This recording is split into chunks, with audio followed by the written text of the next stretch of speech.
Well, President Obama's got what you might call a class warfare on his hands. Parents threatening to pull their kids out of school on Tuesday so they are not exposed to the president's nationwide address to school children. Shelley Harrington is one of those angry parents, and she joins us this morning to talk about this. Good morning to you, Shelley. Good morning. How are y'all? We're doing well. What are your plans on Tuesday? You don't want your 13-year-old daughter being in school? Is your 13-year-old daughter going to be in school that day, or are you pulling her out of class? Well, I'm not going to have her in class if they're going to make this mandatory viewing for them. If I keep her home, she has 2 assignments. She's going to figure out what her share of the national debt is and how many years she'll have to work at the average income in order to pay this debt off before she'll ever draw her first paycheck.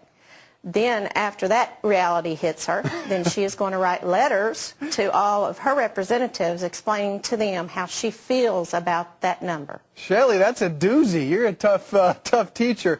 Let me quote the Secretary of Education, Arne Duncan, yesterday. He said that the president will challenge students and parents to take their education seriously, to have personal responsibility.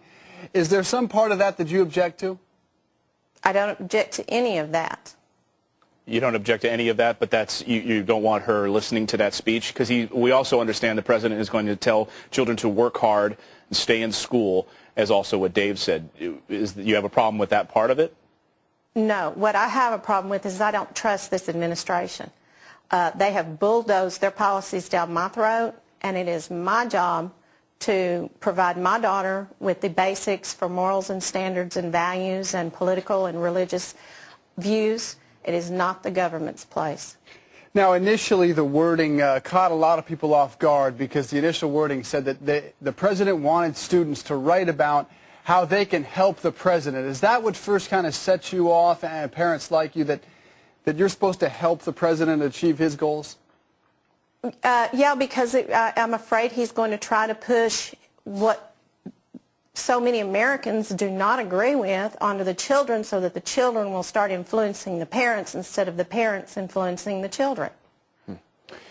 In 1988, President Reagan gave a speech, and then, of course, a lot of liberals jumped on it because he specifically, when he spoke to these children, a lot of people said he politicized. He told Americans that, he told these school children that higher taxes hurt the country, and that with lower taxes you have more freedom. If you could take yourself back in a time capsule to 1988, president speaking politics to children, would you have pulled your daughter out of that class? Probably not. All right, Shelley Harrington. I tended to, I'm sorry. Oh, no, go ahead. You can finish up. I tended to have a little more faith in that administration than I do in this one. I started this administration with a lot of hope, and that hope has really circled the drain. All right, we have to leave it there. Shelley Harrington, a parent who is upset about the president's message on Tuesday, and a 13-year-old daughter will not be in that class. Thank you, Shelley. Coming up, you can get a lot of